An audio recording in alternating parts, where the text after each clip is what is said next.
লক্ষ্মীপুর সদর উপজেলার তেয়ারীগঞ্জ ইউনিয়নের দক্ষিণ আন্ধারমানিক গ্রামে মাদকাসক্ত বাবার হাতে ৬ বছরের শিশু কন্যা নিহত হয়েছে।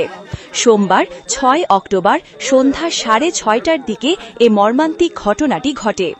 নিহত শিশুটির নাম ফারিয়া। তার বাবা ফারুক হোসেন আন্ধারমানিক গ্রামের কাদের মাঝির ছেলে।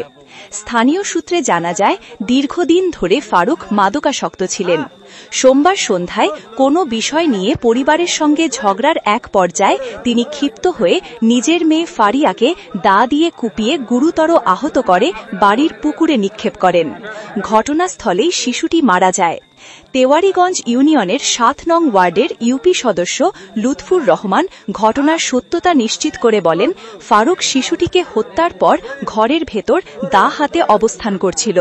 পরে স্থানীয়রা তাকে কৌশলে আটক করে রশি দিয়ে বেঁধে রাখে।